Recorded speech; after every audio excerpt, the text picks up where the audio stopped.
جیسے حضرت کے بارے میں ایک بات مشہور ہے کہ انہوں نے بہت سارے فتاوی بھی جاری کیے، بہت ساری شخصیات پہ بھی ان کے فتاوی آئے، ان سے پھر بعد میں رجوع بھی ہوا بہت ساری چیزوں میں. تو وہ کون سے موٹے موٹے معاملات ہیں جو آپ بتانا چاہیں ہمارے ناظرین کو، جن میں آپ نے اپنے منتظم سے، اپنے استاد سے اختلاف کیا اور اس کو حضرت نے سنا؟ کیونکہ ایک بات یہ بھی ہے کہ حضرت تو اسٹریٹ فارورڈ تھے، بالکل اپنی جو ان کے مزاج میں آتی تھی بات وہی کرتے تھے. تو آپ کو یاد ہے آپ نے کسی معاملے میں اختلاف پہ رائے رکھا ہو اور اس کو قبول کیا گیا ہو، پھر اس کے مطابق آگے؟ دیکھیے، حضرت میں اللہ نے بہت بڑی بڑی ایسی وسعتیں اور خوبیاں بھی بہت رکھی تھیں. تو حضرت ہمیں موقع دیتے تھے بات چیت کرنے کا، سوال کرنے کا، اپنی رائے بتانے کا. اس میں حضرت کا ایک ملفوظ بھی شائع ہوا ہے کہ اگر مجھ سے کسی کا فقہی حوالے سے اختلاف ہے تو اس پر لازم ہے کہ وہ کرے، جی سر میری وجہ سے اپنی رائے تبدیل نہ کرے. تو اس میں تو بہت سارے واقعات ہیں، بہت سارے مواقع ہیں، اور میں سمجھتا ہوں کہ اس نے پھر مجھے بہت حوصلہ دیا. اور حضرت سے بالمشافہ بھی ملاقاتیں اس پر ہوتی تھیں، اجتماعی طور پر بھی تمام اساتذہ کے ساتھ بھی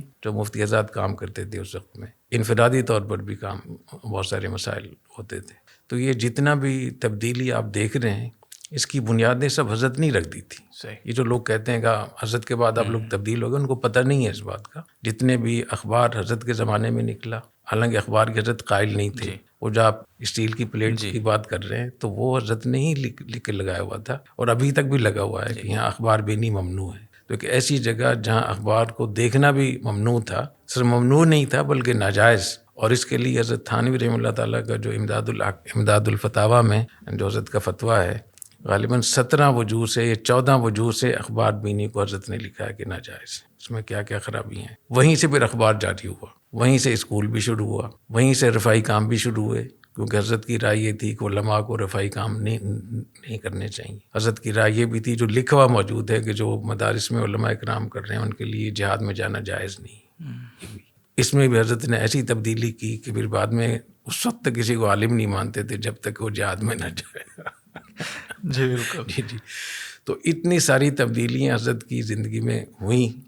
اسی پر میں بار بار کہتا ہوں علماء کرام کو کہ اتنی بڑی شخصیت اگر وہ اپنی رائے سے رجوع کر سکتی ہے اور بالکل 180 پہ، تو میں سمجھتا ہوں کہ ہمیں بھی دیکھنا چاہیے. اگر کہیں ہم سے کوئی ایسی چیز ہو گئی ہے جو حالات تبدیل ہو گئے ہیں، اس کا تعلق حالات کے ساتھ ہے، تو پھر اس سے رجوع کرنے میں کوئی مسئلہ ہے. اور یہ مسئلے سے رجوع نہیں ہے، جی بلکہ حالات کے بدلنے کی وجہ سے مسئلہ تبدیل ہوتا ہے. جو شریعت کے احکام وہ تو تبدیل نہیں ہوتے، لیکن جو اس کی تطبیق ہے، تطبیق میں مسئلہ ہوگا کہ جب اس کو تطبیق کرنے ہیں تو اگر حالات تبدیل ہو گئے ہیں تو پھر اور تطبیق ہوگی اس کی.